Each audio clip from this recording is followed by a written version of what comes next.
జ్యోతిష్ శాస్త్ర పాఠమునకు మీ అందరికీ స్వాగతం. గత వారం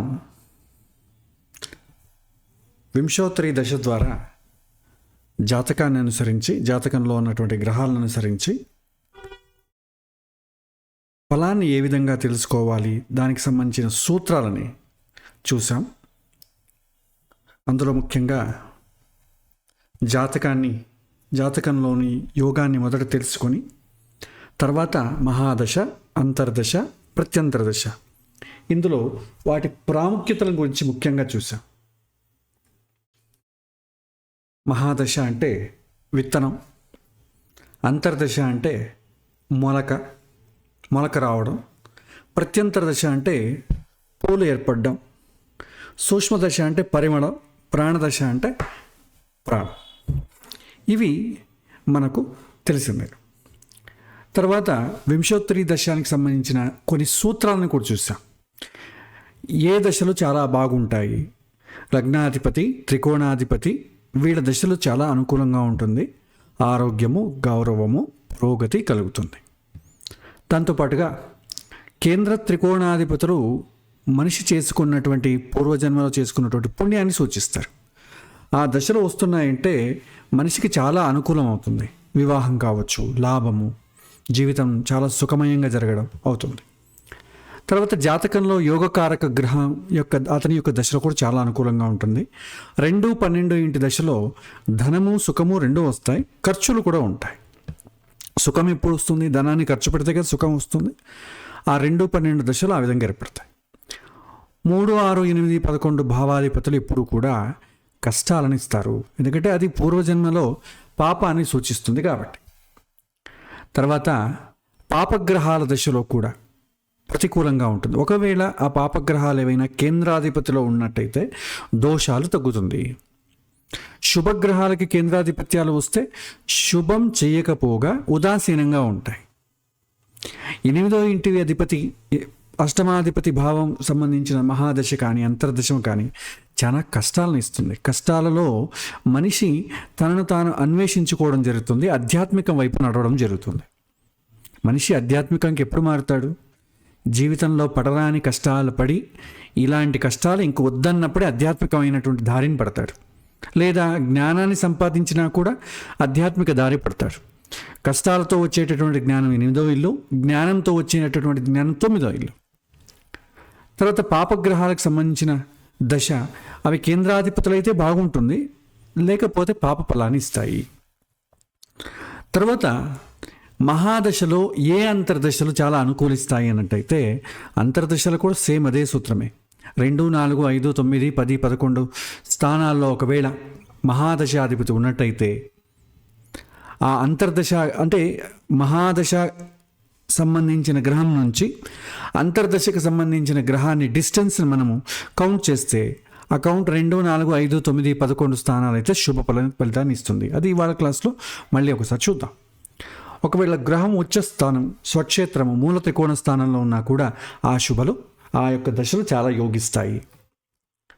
సో గోచారంలో కూడా ఏ దశ నడుస్తుంటుందో ఆ దశకు సంబంధించిన అధిపతి ఉచ్చస్థానంలో కానీ, స్వక్షేత్రంలో కానీ, లేకపోతే త్రిషాడయ స్థానాలు, దీన్ని మనం ఏమంటామంటే ఉపచయ స్థానాలు అంటాం. 3, 6, 10, 11 ఉపచయ స్థానాల్లో ఉంటే మంచి ఫలితాన్ని ఇస్తుంది.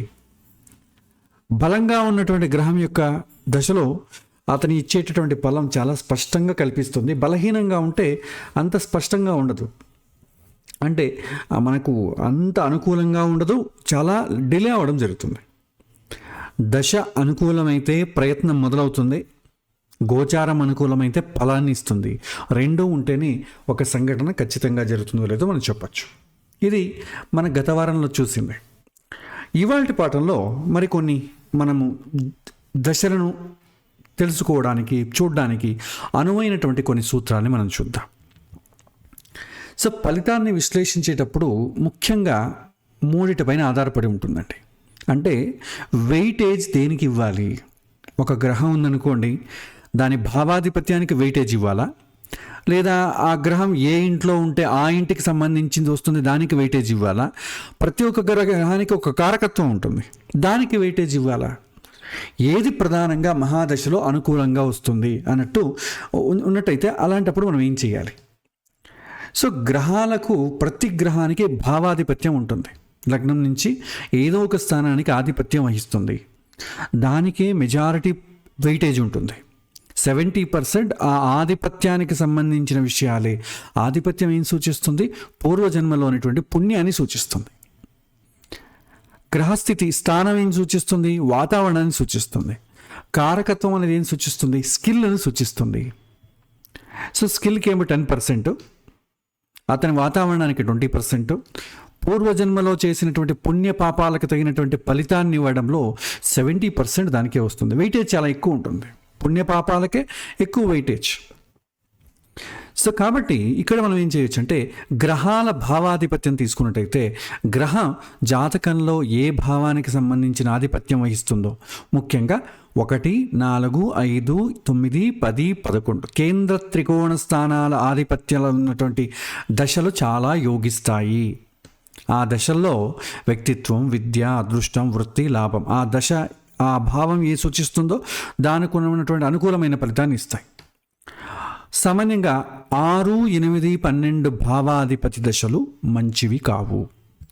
ఒకవేళ ఆ భావాధిపతుల దశ వచ్చిందనుకోండి, 70% పాప ఫలితాన్ని ఇస్తాయి. ఒకవేళ ఆ భావాధిపతులు శుభగ్రహాలు అయ్యాయనుకోండి, అది 10% మాత్రమే ఇస్తుంది.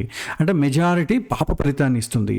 కొద్దిగా కారకత్వం మంచివి కాబట్టి 10% అనుకూలంగా ఉంటాయి. ఈ విధంగా మనం వెయిటేజ్ ఇవ్వచ్చు. తర్వాత గ్రహాల స్థితి, దీనికి 20% ఇస్తాం వెయిటేజ్. గ్రహం జాతకంలో ఏ స్థానంలో ఉంది? కేంద్ర స్థానాల్లో ఉందా, త్రికోణ స్థానాల్లో కూర్చుందా, దుష్ట స్థానాల్లో కూర్చుందా? దీనికి మనం 20% వెయిటేజ్ ఇస్తాం. కారకత్వానికి 10% వెయిటేజ్ ఇస్తాం. ఇది మనం ముందు చూస్తూ వెళ్దాం ఒక్కొక్కటిగా. ఇప్పుడు ఒక విషయం ఒక గ్రహం ఫలితం ఏ విధంగా ఇస్తుంది?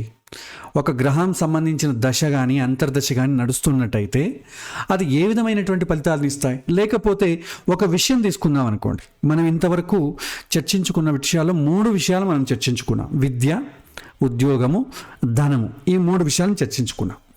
దీనికి సంబంధించిన ప్రశ్న ఎవరైనా వేసినప్పుడు, అది జాతకంలో యోగము ఉన్నప్పుడు ఎప్పుడు ఫలితాన్ని ఇస్తుంది అనే ప్రశ్న వచ్చినప్పుడు ఏం చేయాలంటే, విద్యకు సంబంధించి చూద్దాం. విద్య ఎప్పుడు అనుకూలం అవుతుంది అంటే, జాతకంలో చతుర్థాధిపతి బలంగా ఉండి, స్థాన బలము, కారక బలము, ఆధిపత్యము బలంగా ఉన్నట్టయితే అది యోగాన్ని ఇస్తుంది.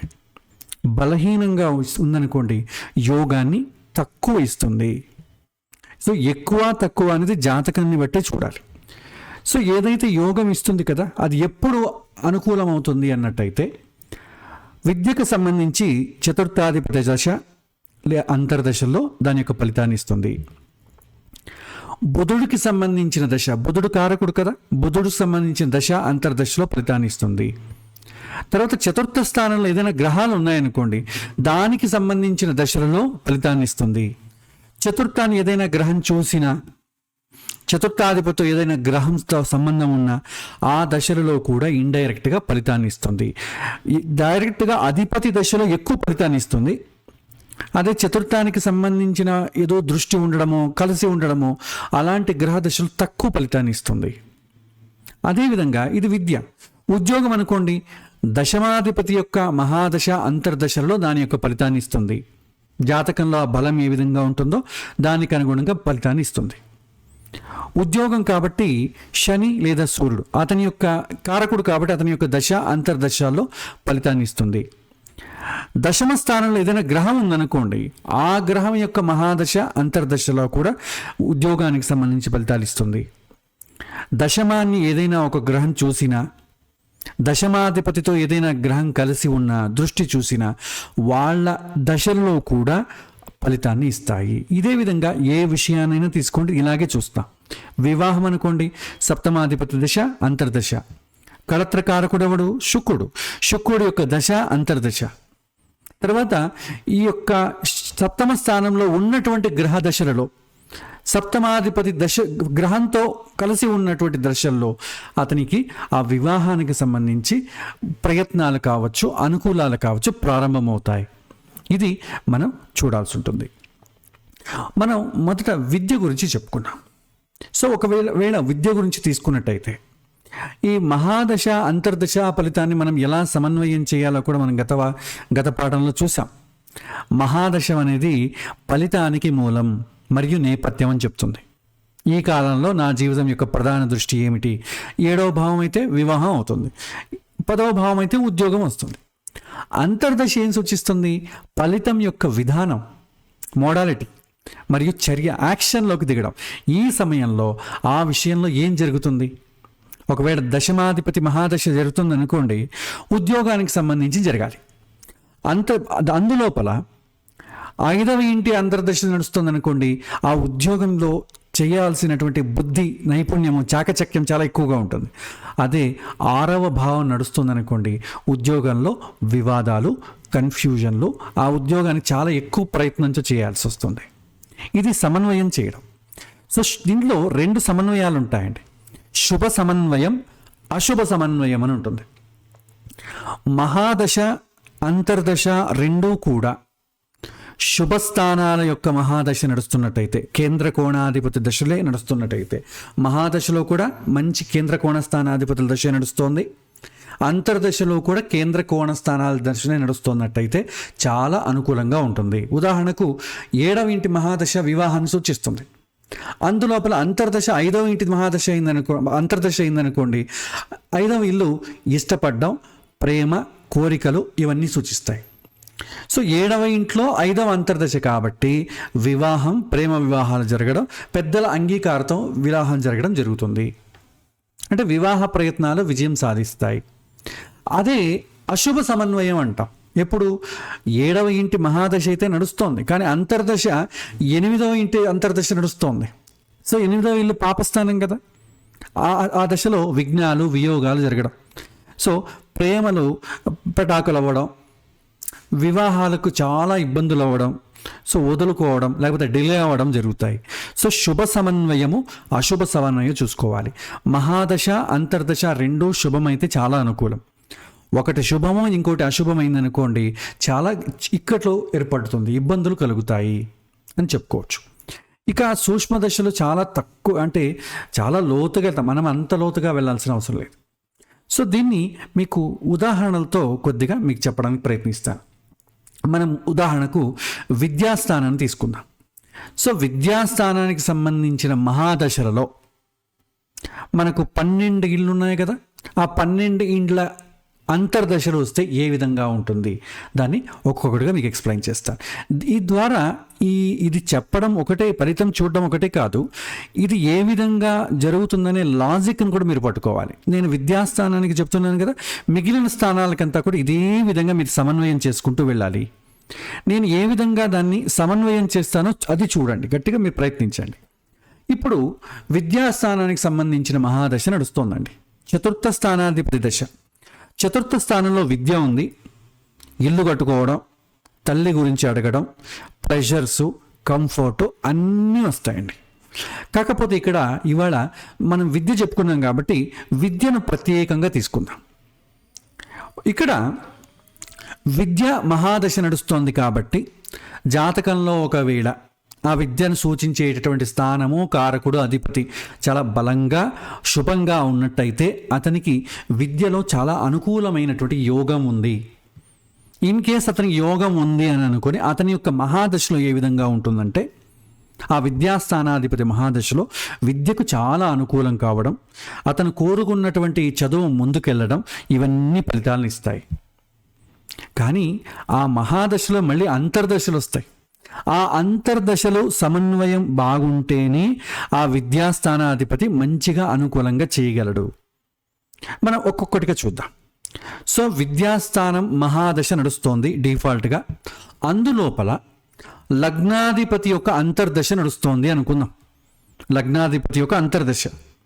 సో లగ్నం అనేది శుభము, 4వ స్థానం విద్యాస్థానము రెండూ శుభము. దీన్ని ఏమంటాం? శుభ సమన్వయము అంట.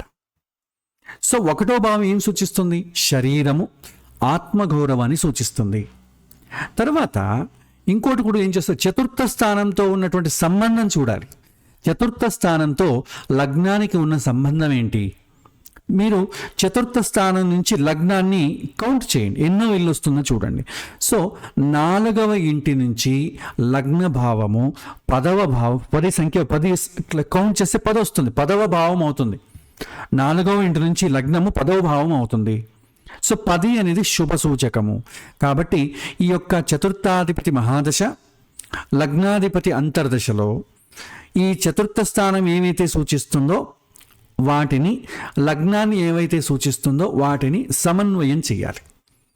1వ ఇల్లు ఏంటి? శరీరం కదా, దేహము అంటే విద్యకు శరీరము సహకరించడము, ఆరోగ్యము సహకరించడము. లగ్నం అంటే మనస్సు కూడా వస్తుంది, విద్యకు మనస్సు సహకరించడము. సో విద్య ద్వారా ఆత్మగౌరవం పెరగడము, ఏకాగ్రత పెరగడము, పట్టుదల పెరుగుతుంది, మంచి ఆరోగ్యం, చదువు పట్ల సంతృప్తి, కంటెంట్మెంట్ ఉంటుంది. ఈ విధంగా చెప్పచ్చు. సో లగ్నానికి, చతుర్థ స్థానానికి, లగ్నానికి ఆ విషయాలను, ఫలితాలను సమన్వయం చేయాలి. సపోజ్ 2వ ఇంటి అంతర్దశ నడుస్తుంది అనుకుందాం. 2వ ఇల్లు ఏం సూచిస్తుంది? ధనము, కుటుంబము, తర్వాత మాట్లాడడం, మాట. 4వ ఇంటి నుంచి 2వ ఇల్లు ఏమవుతుందంటే 11వ ఇల్లు అవుతుందండి. 11 అంటే ఏంటి? లాభం కదా. సో లాభం అనుకూలం అవ్వడం. కాబట్టి ఇక్కడ చూడండి, చతుర్థము విద్య, 2వ ఇల్లు ధనము, కుటుంబము, మాట, వాటిద్దరి సమన్వయం ఏమవుతుంది? లాభము. అంటే విద్యకు సంబంధించి ఇతనికి ధనము సమకూరుతుంది. విద్యలో ధనం సంపాదించడం ఉండదు, విద్యకు చదువుకోవాలన్నా కూడా దానికి సంబంధించిన ధనము సమకూరుతుందని చెప్పుకోవచ్చు. తర్వాత కుటుంబం వచ్చింది కదా, విద్యకు ఆ కుటుంబంలో ఉన్న వాళ్ళ సహకారం లభిస్తుంది, మంచి మాట తీరు, ఎవరైనా సహాయం చేయడం, మాట సహాయం చేయడం అన్నీ కూడా జరుగుతుంది. ఈ విధంగా సమన్వయం చేయాలి. ఇక 3వ భావానికి వెళ్తాం. విద్యాస్థానాధిపతి దశ 3వ ఇంటి అంతర్దశ నడుస్తుంది. సో 3వ ఇంటికి, ఈ యొక్క చతుర్థ స్థానానికి 3వ ఇల్లు ఏమవుతుంది? 12వ ఇల్లు అవుతుంది. 12వ ఇల్లు అంటే ఏంటి? 12 అంటే వ్యయము.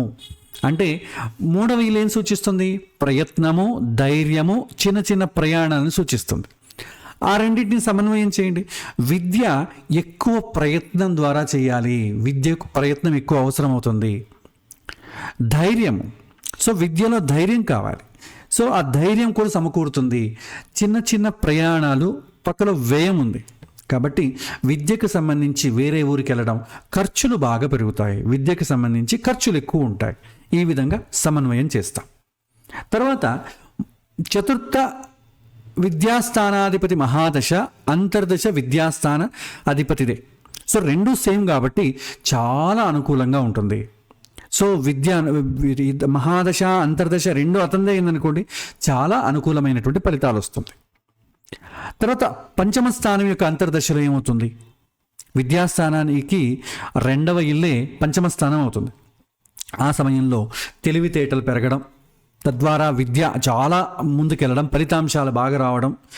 ఇన్ కేస్ సంతానం ఉన్నట్టయితే ఇక్కడ సంతానం, విద్యకు సంబంధించిన సంతానానికి ఏం లింక్ పెడతాం? ఒకవేళ అతనికి ఏమైనా సంతానము, పిల్లలు గట్రా ఏమైనా ఉన్నట్టయితే పిల్లల వల్ల కూడా ఈ యొక్క విద్య అనేది ముందుకెళ్తుంది. పూర్వపుణ్యం ద్వారా మనకు విద్య అనేది చాలా అదృష్టంగా ముందుకెళ్తుంది. ఇది పంచమాధిపతి యొక్క అంతర్దశ. అదే షష్టాధిపతి అంతర్దశ, దీన్ని ఏమంటాం? అశుభ సమన్వయము అంటాం. ఎందుకంటే చతుర్థ స్థానము కేంద్ర స్థానము, 6వ ఇంటి అంతర్దశ అంటే దుష్టస్థానం. 6వ ఇల్లు ఏం సూచిస్తుంది? శత్రువులు, అప్పులు, రోగాన్ని సూచిస్తుంది. వీటికి విద్యకి లింక్ పెట్టండి. సో విద్య కోసం అప్పులు చేయడం, విద్య చదువుకునే దశలో రోగాలు ఏర్పడడం, అనారోగ్య పాలవడం, శత్రువులు, కాంపిటీషన్ పెరగడం, ఇవన్నీ కూడా జరుగుతాయి. 4వ భావానికి ఏమవుతుంది? 6వ భావం 3వ భావం అవుతుంది. 3వ భావం సామర్థ్యము, ప్రయత్నాన్ని సూచిస్తుంది. అంటే ఎక్కువ ప్రయత్నం ద్వారా శత్రువులను అధిగమించవచ్చు, అప్పులు, రోగాలను కూడా అధిగమించవచ్చు. ఈ విధంగా సమన్వయం చేస్తాం. తర్వాత 7వ ఇంటి అంతర్దశ వచ్చిందనుకోండి, 7వ ఇల్లు ఏం సూచిస్తుంది? వివాహము, ప్రేమలు, వ్యాపారము, కోరికలు, భాగస్వామ్యం, ఇవన్నీ సూచిస్తాయి. విద్యకు వీటి సంబంధం వస్తే ఏమవుతుంది?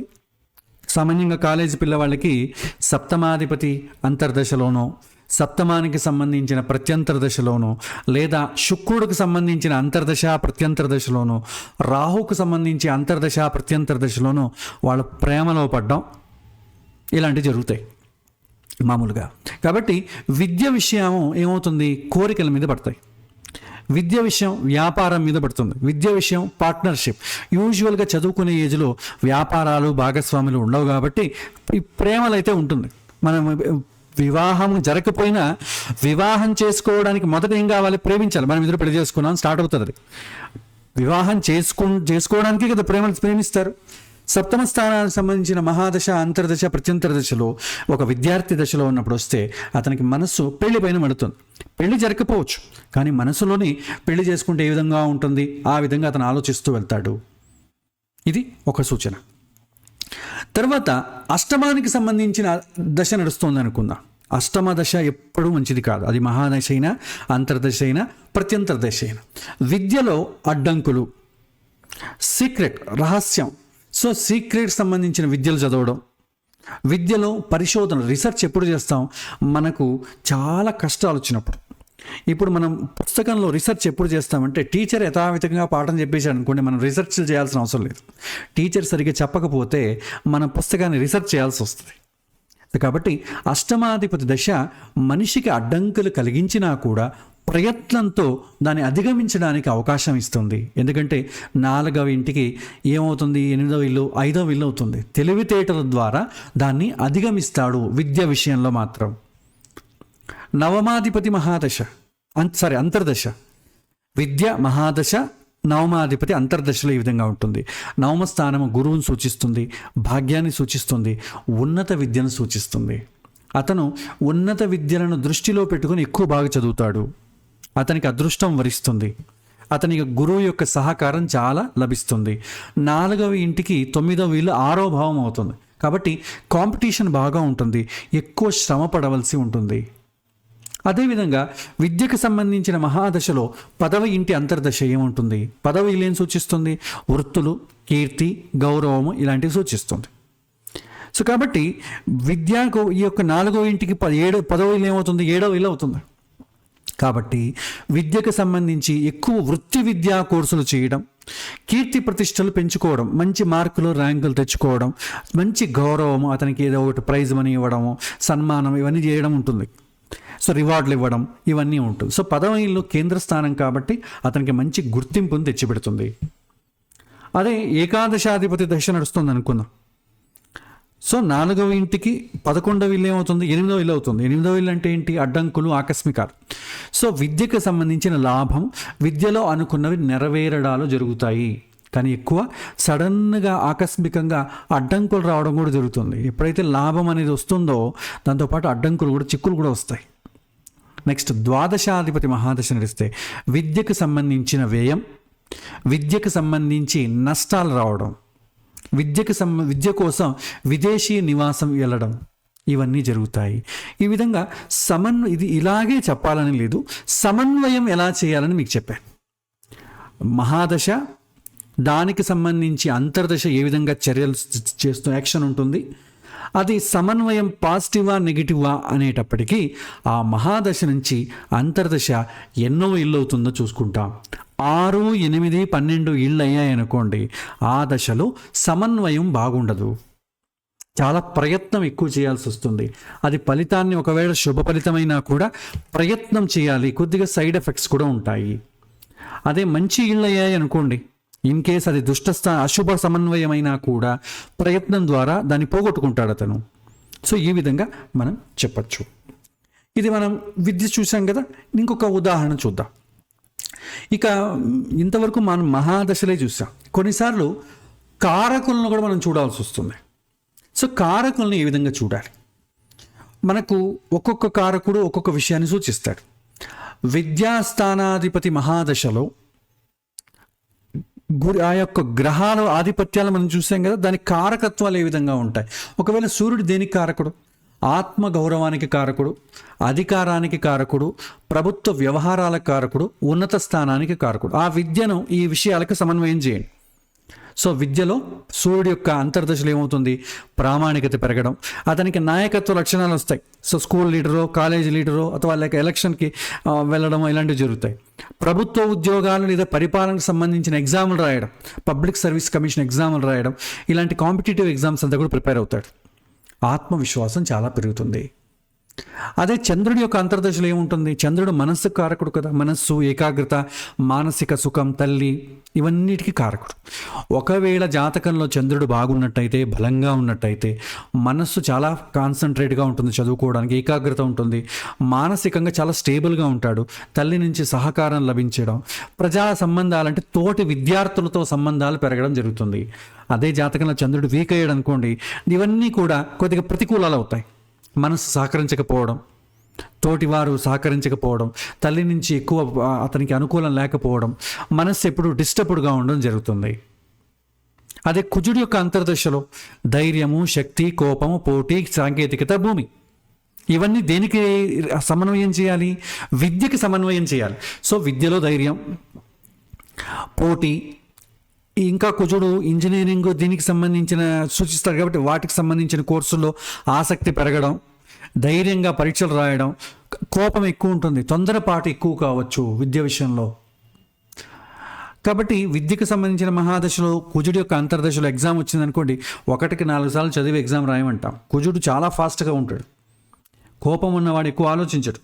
కాబట్టి ఏదైనా 1కి 2 సార్లు ఆలోచించాలని చెబుతారు. అదే బుధుడి యొక్క అంతర్దశ, బుధుడు జ్ఞానము, జ్ఞాపక శక్తి, తర్కము, కమ్యూనికేషను, గణితము, ఇవన్నీ సూచిస్తాడు. సో విద్యార్థి ఏదైతే ఉంటాడో వాటితో దీంతో లింక్ చేయండి. సో ఈ యొక్క బుధుడి యొక్క అంతర్దశలో అత్యుత్తమైనటువంటి ఫలితాలు రావడం, జ్ఞాపక శక్తి బాగా ఉండడం, తార్కికంగా ఆలోచనలు పెరగడం, దేనికి విద్యలో మాట్లాడే నైపుణ్యం రావడం, రచన మరియు గణితము, కామర్స్ వంటి సబ్జెక్టులో అద్భుతంగా విజయాలు సాధిస్తాడు. తర్వాత గురువు యొక్క అంతర్దశలో ఏ విధంగా ఉంటుంది, విద్యకు సంబంధించి శుభకరం, ఉన్నత విద్య, తత్వశాస్త్రము, న్యాయము వంటి కోర్సులపైన ఆసక్తి, గురువుల నుంచి మంచి సహకారం రావడం, నైతికతతో కూడినటువంటి విజయాలు ఏర్పడడం జరుగుతుంది. శుక్రుడి యొక్క అంతర్దశలో ఆ చదువుతో పాటు కళలు కూడా నేర్చుకుంటాడు. ఏదైనా ఇన్స్ట్రుమెంట్స్ నేర్చుకోవడము, మ్యూజిక్, చిన్న చిన్న ఇప్పుడు చాలామంది షార్ట్ ఫిల్మ్స్ అంతా తీసుకుంటూ ఉంటాడు. So sports, extra curricular activities అంటాం కదా, అవన్నీ స్టార్ట్ అవుతాయి. ఒక్కో సందర్భంలో ప్రేమలు కూడా స్టార్ట్ అవుతాయి. విలాసము, సృజనాత్మకత, వినోదం, అవన్నీ స్టార్ట్ అవుతాయి. శనికి సంబంధించి శని శ్రమ, కష్టము, ఆలస్యము, నిర్మాణము, దీర్ఘకాలిక పరిశోధనలో ప్రజాసేవను సూచిస్తుంది. విద్యకు సంబంధించి చాలా శ్రమ పడ్డాం. శని అంటేనే స్లో. ఆ స్లో వల్ల ఏమవుతుంది, ఇతనికి ఏదైనా గుర్తుకు రావాల్సింది కూడా చాలా స్లోగా వస్తుంది. సో అతనికి ఎక్కువ గుర్తుండదు. ఇంకొకటి ఇంట్రెస్ట్ ఉండదు, చదువు పైన ఇంట్రెస్ట్ పోతుంది. తర్వాత ఎక్కువగా 1కి 4 సార్లు చదవాల్సి వస్తుంది. ఆ సమయంలోని ఈ యొక్క ప్రజాసేవ, సోషల్ సర్వీస్ కూడా స్టార్ట్ చేస్తాడు శనికి సంబంధించి. తర్వాత రాహు వచ్చి ఇతను కూడా పరోక్షంగా మోహానికి కారకుడు. ఆ సమయంలో అతనికి ఏదైతే ఇష్టమవుతుందో దానిపైన ఎక్కువ చూపిస్తాడు, ఇంట్రెస్ట్ చూపిస్తాడు. అసాధారణమైనటువంటివి, విదేశీ అంశాలు, మాయలు, టెక్నాలజీ, అడ్వాన్స్డ్ టెక్నాలజీ గురించి, ప్రేమలు, మోహాలు, వీటికి సంబంధించిన ఆసక్తి ఎక్కువ చూపిస్తాడు. కేతు మోక్షము, వేదాంతము, పరిశోధన, లేకపోతే వేరుపడ్డం, ఇవన్నీ కూడా కేతుకి సంబంధించి కారకాలు. సో లోతుగా, ఎందుకంటే మనం ఈ యొక్క విద్య విషయంలో చూసినట్టయితే లోతైన అధ్యయనం, అకస్మాత్తుగా చదువుపైన ఆసక్తి తగ్గిపోవడం, లేదా ఏదైనా ఒక అంశంలో లోతైనటువంటి పరిశోధన చేయడం, వేదాంతము, ఆధ్యాత్మిక కోర్సులపై దృష్టి మళ్ళడం, లేకపోతే దైవభక్తి పెరగడం, ఇవన్నీ కూడా ఈ యొక్క కేతువు యొక్క కారకత్వాల్లో నడుస్తాయి. ఇది మనకు విద్యకు చూసాం కదా. ఉద్యోగాన్ని మనం చేశారనుకోండి, ఉద్యోగానికి సంబంధించి వస్తుంది. సపోజ్ ఈ యొక్క శుక్రుడి యొక్క శని యొక్క తీసుకోండి, ఉద్యోగానికి సంబంధించిన దశమాధిపతి మహాదశ శని యొక్క అంతర్దశలో ఉద్యోగంలో శ్రమ, ఉద్యోగంలో కష్టాలు, ఉద్యోగంలో అలసిపోవడం, సో నిర్మాణము, దీర్ఘకాలికమైన రీసెర్చ్లు, నాకే ఎందుకు ఇలా జరుగుతుంది, నన్నే ఎందుకు టార్గెట్ చేస్తున్నారు అనుకోవడం, ప్రజాసేవ, సోషల్ సర్వీస్ యాక్టివిటీస్ చేయడం. వివాహం అనుకోండి, వివాహానికి సంబంధించి అన్నీ మీరు రిలేట్ చేసుకోండి. మీరు ఏ మహాదశ అయితే నడుస్తుంటుందో దానికి సంబంధించి ఈ కారకత్వాలను అంతర్దశలో ఉన్నటువంటి గ్రహాల యొక్క కారకత్వాలతో ముడిపెట్టాల్సి వస్తుంది. తర్వాత ఉద్యోగానికి సంబంధించి చూద్దాం. సో ఉద్యోగానికి సంబంధించి ఇక్కడ మనం ఉద్యోగాన్ని కూడా చూసాం కాబట్టి ఇంకొకటి మనం ఈ యొక్క చెప్పాలంటే ఇక్కడ ఈ యొక్క విద్యకు సంబంధించి చెప్పాలనుకుంటే భావాధిపత్యము మరియు కారకత్వాన్ని కూడా మనం సమన్వయం చేయాలి. సో ఇక్కడ అంతర్దశలో మనకు ఎక్కువగా మహాదశలో ఏదైతే సూచిస్తుందో అంతర్దశలో కూడా అదే రకమైనటువంటి ఫలితాలను ఇస్తుంది. ఇది మనం కొద్దిగా సమన్వయం చేయడం అనేది జాగ్రత్తగా చూసుకోవాలి. తర్వాత మనం ఇంకా చూసినట్టయితే ఇంకొక అంశం తీసుకుందాం, ఉద్యోగానికి సంబంధించి తీసుకుందాం. సో ఉద్యోగానికి సంబంధించి దశమ స్థానం ఎప్పుడైతే మనకు ఆపరేట్ అవుతుందో, దశమానికి సంబంధించిన మహాదశ ఆపరేట్ అవుతుందో అప్పుడు ఉద్యోగాలు రావడం, ప్రయత్నాలు పెరగడం, ఉద్యోగానికి సంబంధించి ఇన్కమ్ పెరగడం ఇవన్నీ జరుగుతాయి. ఉద్యోగ స్థానం ఏవైతే సూచిస్తుందో అవన్నీ కూడా మీకు ఇక్కడ ఫలితాలు రావడం స్టార్ట్ అవుతుంది. ఆ మహాదశలో లగ్నాధిపతి యొక్క అంతర్దశ వచ్చిందనుకోండి, లగ్నం అంటే ఏంటి? ఆత్మ, శరీరము, ఆరోగ్యము, సంతృప్తి ఇవన్నీ వస్తాయి. సో ఉద్యోగంలో సంతృప్తి, ఉద్యోగంలో ఆరోగ్యము, ఉద్యోగంలో ఎక్కువగా అంతర్మథనం చేసుకోవడం, ఆరోగ్యం బాగుండడం, ఉద్యోగంలో సంతృప్తి చెందడం ఇవన్నీ జరుగుతాయి. ద్వితీయానికి సంబంధించిన మహాదశ అంతర్దశ వచ్చిందనుకోండి, ఇది చాలా మంచిది. ఎందుకంటే ఉద్యోగానికి డబ్బుకి లింక్. సో ఉద్యోగం ద్వారా ధనాన్ని పెంచుకుంటాడు, ఉద్యోగం రావడం ద్వారా కుటుంబం జనులతో సౌఖ్యంగా ఉంటాడు. తర్వాత తృతీయానికి సంబంధించిన అంతర్దశ వచ్చిందనుకోండి, మిశ్రమ ఫలితాన్ని ఇస్తుంది. ఉద్యోగంలో తీవ్రమైనటువంటి పోటీ లేదా శ్రమ పెరుగుతుంది. కమ్యూనికేషన్, మార్కెటింగ్ లేదా చిన్నపాటి ప్రయాణాల ద్వారా విజయం సాధించడం, ఎక్కువ ప్రయత్నం చేయడం అవసరం. చతుర్థాధిపతి యొక్క అంతర్దశలో సానుకూలంగా ఉంటుంది, ఎందుకంటే కేంద్ర స్థానం కదా. ఉద్యోగానికి ఇంటి నుంచే చేయడం, వర్క్ ఫ్రమ్ హోమ్ అంటాం కదా, లేదా ఆ యొక్క ఉద్యోగం చేసే చోట ఇల్లులాగా ఇంట్లో ఉన్నటువంటి సౌకర్యాలని అక్కడే దొరుకుతాయి అతనికి, ఇంటిలాగే. చతుర్థ స్థానం అంటేనే ప్లెజర్స్, కంఫర్ట్, అన్ని రకమైనటువంటి అనుకూలాలు ఉద్యోగం అక్కడే జరుగుతుంది. ఇలా మనం చెప్పుకోవచ్చు. పంచమాధిపతి అంతర్దశలో ఆకస్మికంగా మార్పులు రావడం, ఉద్యోగంలో అనివార్యమైనటువంటి మార్పులు, ఉదాహరణకు బదిలీ జరగడం, కొత్త ప్రాజెక్టులు రావడం, సృజనాత్మక లేదా పరిశోధన ద్వారా ఉద్యోగాన్ని విజయం సాధించడం. ఎందుకంటే 10వ ఇంటికి 5వ ఇల్లు ఏమవుతుంది? 8వ ఇల్లు అవుతుంది. సో కాబట్టి 8 అని వచ్చినట్టయితే ఆకస్మికం అంటాం, సడన్ అంటాం. సో సడన్గా ఉద్యోగాల్లో మార్పు రావడం, అతనికి ప్రమోషన్స్ కూడా రావచ్చు. సో తెలివి బాగుంటుంది కాబట్టి తెలివితో ప్రమోషన్లు రావడం, వేరే చోటుకు మార్పులు చెందడం అనేది కూడా జరుగుతుంది. ఉద్యోగానికి సంబంధించిన మహాదశలో రోగం సంబంధించి అంతర్దశ నడిచిందనుకోండి, 6వ ఇంటికి సంబంధించి, 6వ ఇల్లు అంటే శ్రమ, రోగము, సేవ. ఉద్యోగంలో చాలా శ్రమలు ఏర్పడతాయి, అంటే కష్టాలు ఏర్పడతాయి. రెండవది రోగము. కష్టం అంటే ఏం లేదండి, మన మనస్సుకు ప్రతికూలంగా ఉంటేనే అది మన మనస్సు భారంగా కష్టంగా ఫీల్ అవుతుంది, అవన్నీ ఏర్పడతాయి. ఉద్యోగం నిర్వహణ ద్వారా ఆరోగ్యం కోల్పోవడం, సో సేవాభావన, ఎక్కువ సేవాకు సంబంధించిన యాక్టివిటీస్ చేయడం, ఇవన్నీ కూడా షష్టాధిపతి యొక్క అంతర్దశలో జరుగుతుంది. తర్వాత సప్తమ యొక్క అంతర్దశలో ఇంకా ఎట్లాగూ ఉద్యోగం అయింది కాబట్టి ఇంకా పెళ్ళిళ్ళు చూడడం, పెళ్లి చేసుకోవాలనుకోవడం, లేకపోతే ఆఫీస్లోని ప్రేమలు అవన్నీ మొదలవ్వడం, ఇవన్నీ జరుగుతాయి. అష్టమ స్థానం అంటే ఏంటి? అడ్డంకులు, రహస్యాలు. సో ఉద్యోగంలో సీక్రెట్స్ మెయింటైన్ చేసుకోవడం, లేకపోతే అడ్డంకులు, ఏ పని చేయాలన్నా కూడా అడ్డంకులు ఏర్పడడం, ఇవన్నీ జరుగుతాయి. నవమాధిపతి మహాదశలో దూర ప్రయాణాలు చేయడం, ఎక్కువగా చదువుకోవాలని అనిపించడం, అదృష్టం, ఎక్కువగా వేరే చోటకి దూర ప్రాంతాలకు వెళ్ళడం వల్ల ఎక్కువ ఖర్చులు కూడా రావడం జరుగుతుంది.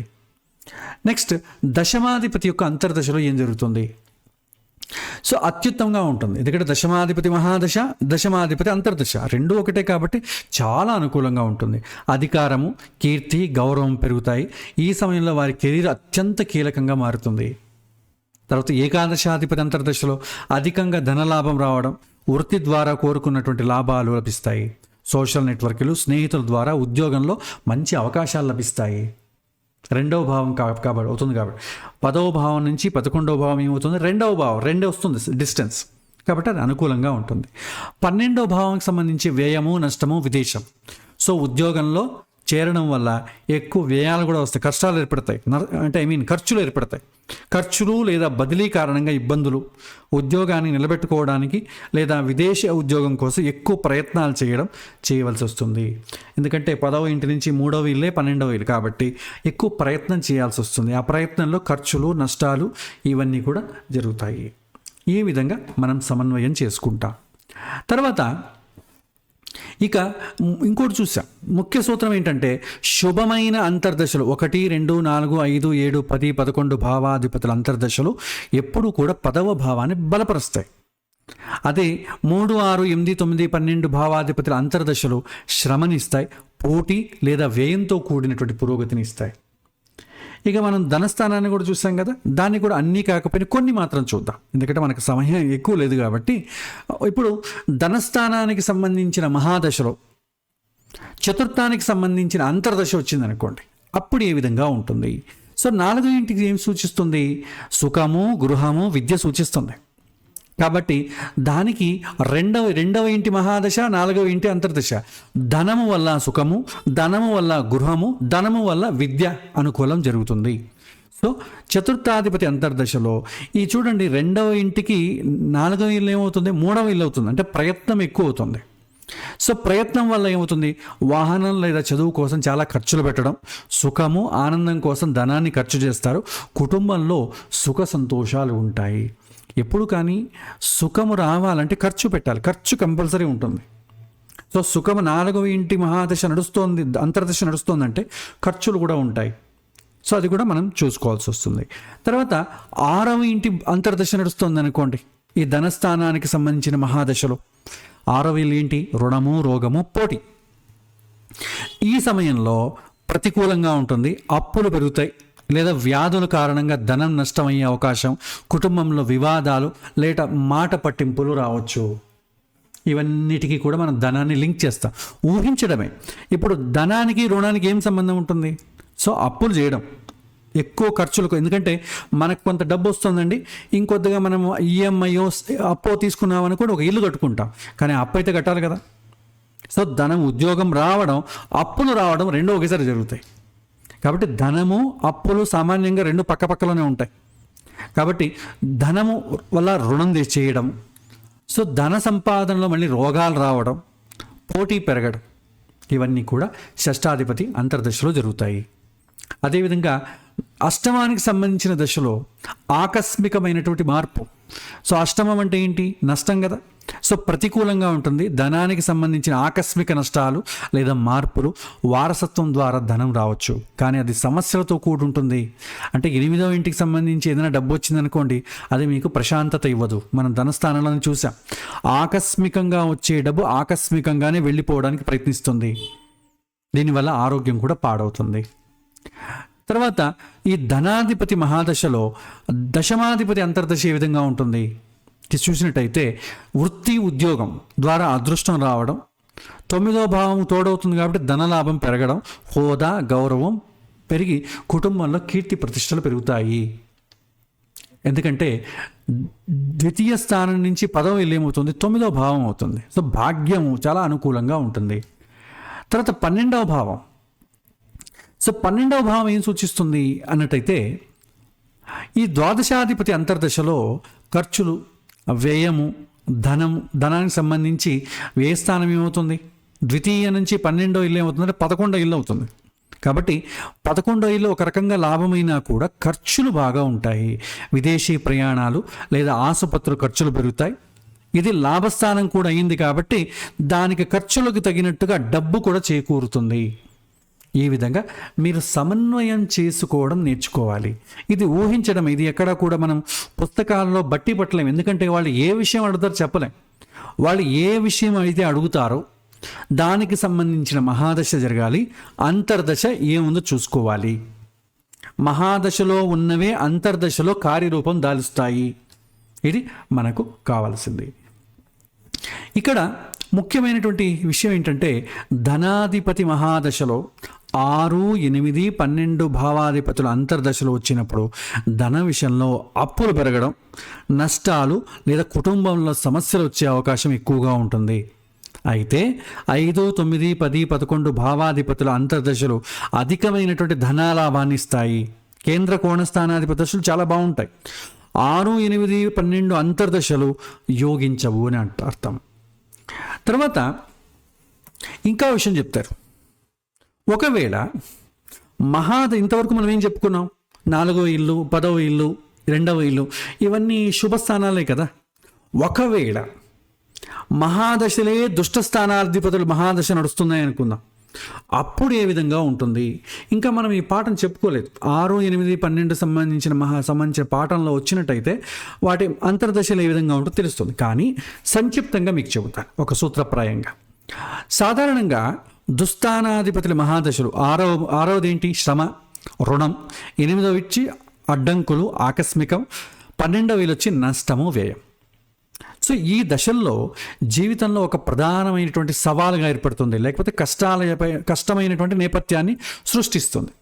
ఇలాంటి దశలలో అంతర్దశలు ఒకవేళ శుభస్థానాధిపతులు అంతర్దశలు వస్తే అప్పుడు ఏ విధంగా ఉంటుందంటే, మహాదశలో కష్టాలు ఏర్పడతాయి కదా, ఆ కష్టాల నుంచి రిలీఫ్ దొరుకుతుంది, ఉపశమనాన్ని కలిగిస్తాయి. లేదా క్లియరెన్స్ పీరియడ్, ఆ సమయంలో కొద్దిగా ఆ సమస్య నుంచి బయటికి రావడానికి ఒక అవకాశం సూచిస్తుంది, సమస్యలను పరిష్కరించడానికి ఒక మార్గాన్ని చూపుతుంది. ఎప్పుడు దుష్ట స్థానాధిపతుల మహాదశలలో మంచి శుభగ్రహాల అంతర్దశ కానీ, శుభగ్రహాల యొక్క కేంద్ర కోణ స్థానాల అంతర్దశ కానీ వచ్చినప్పుడు ఆ పెద్ద కష్టం ఏదైతే ఉందో దాని నుంచి బయటపడడం, ఉపశమనానికి మార్గం కనిపించడం, కొద్దిగా రిలీఫ్ రావడం అనేది జరుగుతుంది. తర్వాత దీన్ని ఒక ఉదాహరణతో మనం చూసినట్టయితే, సపోజ్ షష్టాధిపతి మహాదశ నడుస్తుంది అనుకుందాం. ఒక్క నిమిషం. షష్టాధిపతి మహాదశ నడుస్తున్నట్టయితే అందులోపల షష్టాధిపతి మహాదశ ఏమొస్తుంది? ఈ కాలంలో రుణాలు, సమస్యలు, శత్రుత్వం, ఆరోగ్య సమస్యలు లేదా కోర్టు కేసులు ఇలాంటివి జాతకుడిపైన తీవ్రంగా ఒత్తిడిని కలిగిస్తాయి. అదే మహాదశలో పంచమాధిపతి అంతర్దశ నడుస్తుంది అనుకుందాం, లేకపోతే గురువు యొక్క అంతర్దశ నడుస్తుంది. గురువు అంటే శుభగ్రహం కాబట్టి అప్పుడేం సూచిస్తుంది? పరిష్కార సాధనను సూచిస్తుంది. 5వ భావం ఏంటి? బుద్ధి, పూర్వపుణ్యము, పెట్టుబడులు మరియు సృజనాత్మకతను పంచమ స్థానం సూచిస్తుంది. రెండింటిని సమన్వయం చేయండి. 6వ ఇంటి మహాదశలో 5వ భావం యొక్క అంతర్దశ. సో బుద్ధి బలంతో శ్రమ పైన విజయం సాధించడం. 6వ భావం ఏం సూచిస్తుంది? సృష్టించినటువంటి సమస్యలను 5వ భావం యొక్క తెలివితేటలు, సృజనాత్మకత లేదా పూర్వపుణ్యం ద్వారా పరిష్కరించుకుంటారు. రుణ సమస్యలు ఉంటే పెట్టుబడుల ద్వారా వాటిని తీర్చే ప్రయత్నం చేస్తారు. శత్రువులను బుద్ధి బలంతో లొంగదీసుకుంటారు. ఆరోగ్యం మెరుగుపడుతుంది. సంతానం ద్వారా మానసిక ఉపశమనం లభిస్తుంది. అంటే దుష్టస్థానాధిపతుల మహాదశలలో శుభ అంతర్దశలు వస్తే ఈ విధంగా ఉంటుంది. ఒకవేళ అంతర్దశలు కూడా చాలా పాప అంతర్దశలు వచ్చాయనుకోండి, చాలా కష్టాలు పడాల్సి వస్తుంది. 6వ ఇంటి మహాదశ, 8వ ఇంటి అంతర్దశ అంటే కష్టాలు రావడం, దాని నుంచి బయటపడే క్రమంలో మరిన్ని నష్టాలు పెంచుకోవడం కూడా జరుగుతాయి. కాబట్టి ఈ పీరియడ్లో చాలా జాగ్రత్తగా ఉండాలి. ఈ దుష్ట స్థానాధిపతుల మహాదశ వచ్చినప్పుడు పెద్ద పెద్ద కమిట్మెంట్స్, నిర్ణయాలు ఏం తీసుకోకూడదు. రోజువారీ దినచర్య ఏది ఉంటుందో దాన్ని చేయడం మంచిది. పెద్ద పెద్ద ప్రాజెక్టులు, అప్పులు చేయడం కానీ, లేదా పెద్ద పెద్దగా ఇంకో ఏవైనా నిర్ణయం తీసుకోవాల్సి, అమ్మడం, కొనడం ఇలాంటివి చేయడం మంచిది కాదు. ప్రయాణాలు కూడా మంచిది కాదు. తర్వాత ఇక మనం ఇంకా చూసినట్టయితే 8వ భావాధిపతి మహాదశ అనుకోండి. ఆ మహాదశలో 8వ భావం యొక్క ఏం సూచిస్తుంది అన్నట్టయితే అడ్డంకులు రావడం, ముఖ్యంగా 8వ భావాధిపతి నష్టాలు రావడం, ఇవన్నీ సూచిస్తుంది. అందులోపల 9వ భావం యొక్క అంతర్దశ వచ్చిందనుకోండి, అదృష్టము మరియు గురువుల సహకారం ద్వారా ఆకస్మిక అడ్డంకులను అధిగమించడం, కష్టాల నుంచి బయటపడే మార్గం లభిస్తుంది. అదే దశమాధిపతి యొక్క అంతర్దశలో అడ్డంకులు ఉన్నా కూడా వృత్తి జీవితంలో ఆకస్మికంగా ఒక శుభమైనటువంటి పరిణామం రావడం. ఎందుకంటే 10వ ఇంట్లో వచ్చి శుభ కేంద్ర స్థానం కదా, అది కొద్దిగా రిలీఫ్ని ఇస్తుంది. ఊహించినటువంటి ప్రమోషన్ లేదా ఉద్యోగ అవకాశాలు కూడా వస్తాయి. నష్టాలు ఉంటాయి, దాంతోపాటు ఇది కూడా వస్తుంది. 12వ ఇంటి అధిపతి దశ ఏం సూచిస్తుంది? అధిక ఖర్చులను, తర్వాత ఈ వ్యసనాలను కూడా సూచిస్తుంది. అందులోపల 11వ ఇంటి అంతర్దశ వచ్చిందనుకోండి, ఖర్చులకు తగినట్టుగా డబ్బు కూడా వస్తుంది. ఎందుకంటే లాభస్థానం కాబట్టి. సో అనుకోని లాభాలు రావడం వల్ల నెరవేరిన కోరికలు నెరవేరడం, వ్యయం తర్వాత ధనలాభం కూడా ఉంటుందని చెప్పుకోవచ్చు. అదే 12వ ఇంటి అధిపతి మహాదశలో 4వ భావాధిపతి దశ వచ్చిననుకోండి, విదేశీ ప్రయాణం లేదా నష్టాల తర్వాత ఇంటికి తిరిగి రావడం, లేదా సుఖ సంతోషాలతో మానసిక ప్రశాంతత తిరిగి పొందడం.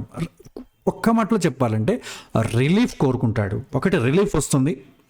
దుష్ట స్థానాధిపతుల మహాదశలో శుభగ్రహాల అంతర్దశ లేకపోతే శుభస్థానాల యొక్క అంతర్దశ జరిగినప్పుడు ఒకటి రిలీఫ్ వస్తుంది, లేదా ఆ సమస్యలని అధిగమించడానికి కావాల్సిన ఉపాయము, సహకారము లభిస్తుంది.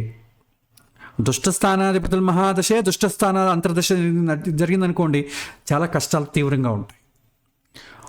శుభస్థానాల మహాదశ, దుష్టస్థానాల అంతర్దశ మనం ఇంతవరకు చూసాం. ఎందుకంటే దుష్టగ్రహాల అంతర్దశలో వచ్చినప్పుడు ఆ శుభ ఫలితాన్ని అబ్స్ట్రక్ట్ చేసిస్తాయి, దాన్ని ఆపేస్తాయి, లేకపోతే మార్పులు చేస్తాయి, లేకపోతే చాలా ప్రయత్నం ద్వారా దాన్ని అధిగమించాల్సి ఉంటుంది. ఈ విధంగా చెప్పుకోవచ్చు. ఇక అష్టమాధిపతి మనం ఇంకా పాఠం చెప్పుకోలేదు, చెప్పుకున్న తర్వాత దాని గురించి చూస్తే మంచిది. ఇక చివరిగా ఒక విషయం చెప్పాలి.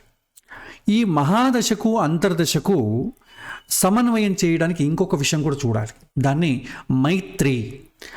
ఏదైతే గ్రహం మహాదశ నడుస్తుందో ఆ మహాదశ అధిపతికి అంతర్దశ నడుస్తున్నటువంటి ఆ గ్రహానికి మధ్య రిలేషన్షిప్ ఏ విధంగా ఉంది, మిత్రుడా శత్రువా అనేది కూడా మనం చూడాలి. మిత్రుడైందనుకోండి సులభంగా జరుగుతుంది పనులు, అదే శత్రువు అయ్యాడు అనుకోండి చాలా కష్టాల ద్వారా జరుగుతుంది, పనేమో జరుగుతుంది కానీ కష్టాల వల్ల ఏర్పడుతుంది. సో దాన్ని కూడా మనం ఇప్పుడు చూద్దాం. దాన్ని మనం ఏమంటాం, పంచద మైత్రిని చూడాలి. పంచద మైత్రి మనం బేసిక్స్ పాఠంలో నేర్చుకున్నాం కదా. మిత్రుడు, అతిమిత్రుడు, సముడు, శత్రువు, అతిశత్రువు. మహాదశాధిపతికి అంతర్దశాధిపతి అతిమిత్రుడయ్యాడు అనుకున్నాం. సో ఆ అంతర్దశ అత్యుత్తమమైనటువంటి ఫలితాలను ఇస్తుంది, శుభ ఫలితాలను ఇస్తుంది, కష్టమైన భావాల ఫలితాలను కూడా తగ్గిస్తాయి. ఒకవేళ అది దుష్టస్థానాధిపతుల మహాదశ అయినా కూడా మీరు దాన్ని సులభంగా ఓవర్కమ్ చేయడం జరుగుతుంది. మిత్రులు అయ్యారనుకోండి అది కూడా సులభంగానే లభిస్తుంది. ఒకవేళ సముడు అయ్యారనుకోండి ఫలితం మిశ్రమంగా ఉంటుంది. అంతర్దశానాథుడు తన స్వతంత్ర బలము మరియు స్థానం ఆధారంగా మాత్రమే ఫలితాన్ని ఇస్తాడు. తర్వాత శత్రువులయ్యారనుకోండి అడ్డంకులను సృష్టిస్తాడు.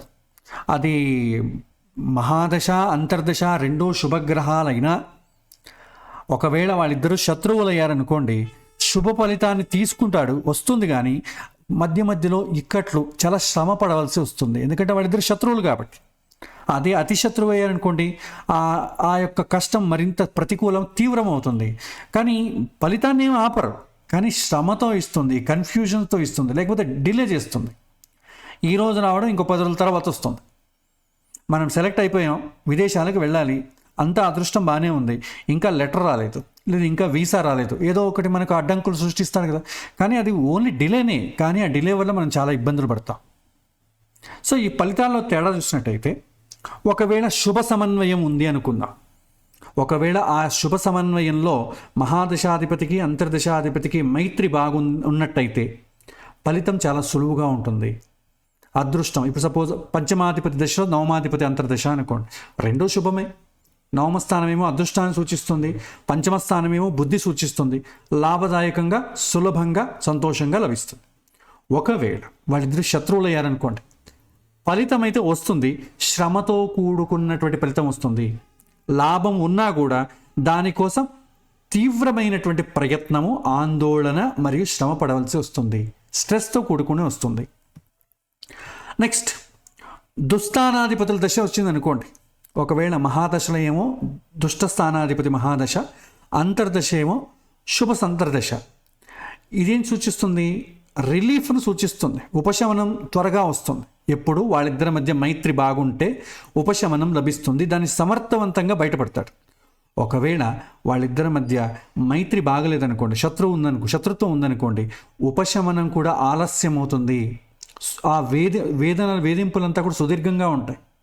5వ భావమేమో ప్రయత్నాలు కూడా ఒక్కోసారి విఫలం కావడానికి అవకాశం ఉంటుంది. కాబట్టి వాళ్ళిద్దరి మైత్రి కూడా చాలా ఇంపార్టెంట్. సో కారకత్వ పరంగా చూసినట్టయితే 2 గ్రహాలు కారకత్వాలు కూడా ఒకవేళ వాళ్ళిద్దరి మధ్య మైత్రి బాగుందనుకోండి అనుకూలంగా ఉంటుంది. చూడండి, గురువు తెలివికి కారకుడు, శుక్రుడు కళకు కారకుడు, ఈ 2 గ్రహాలు కూడా చాలా అనుకూలంగా ఉంటాయి ఇప్పుడు మైత్రి బాగున్నట్టయితే. అదే శత్రుత్వం అయిందనుకోండి డిలే చేస్తాయి. ఇప్పుడు కుజుడు యొక్క మహాదశలో శని అంతర్దశ ఏ విధంగా ఉంటుందంటే, కుజుడేమో చాలా ఫాస్ట్గా ఉంటాడు, శని ఏమో డిలేగా ఉంటుంది. మనమేమో ఊరికి వెళ్ళాలి, చాలా ఫాస్ట్, చాలా తొందరగా ఉంది, బస్సు అయితే రావట్లేదు, స్ట్రెస్ ఎలా పెరిగిపోతుంది. వెయిట్ చేయడం అనేది చాలా స్ట్రెస్ పెరుగుతుంది. ఆ విధంగా రెండు గ్రహాలకు మైత్రి ఉన్నట్టయితే స్ట్రెస్ ఉండదు, లేకపోతే ఆందోళన చాలా ఎక్కువ ఉంటుంది. ఫలితాన్ని మార్పు చేయదు, కానీ మన మనసులో ఆందోళన బాగా పెంచేస్తాయి. సో ఈ విధంగా మనం ఈ యొక్క గ్రహాల యొక్క సమన్వయాన్ని చూసుకోవచ్చు. సో శుభ సమన్వయం అయితే మంచిది, మిత్రుడు అయితే చాలా బాగుంటుంది, శత్రువు అయితే కొద్దిగా స్ట్రెస్ పెరుగుతుంది. సముడైతే ఏమవుతుందంటే అలాగ స్ట్రెస్ ఉండదు, చాలా అనుకూలంగా కూడా ఉండదు, రెండిటికి మధ్యలో ఉంటుంది. ఈ విధంగా మనం ఈ యొక్క పాఠం చెప్పుకోవచ్చు. ఇది మహాదశలో అంతర్దశని ఏ విధంగా సమన్వయం చేయాలి అన్న విషయాన్ని మనం దాని గురించి చర్చించుకుందాం. ఇక నెక్స్ట్ క్లాస్లో మనం ఏం చేద్దామంటే ఒక ప్రాక్టికల్ ఎగ్జాంపుల్ చూద్దాం.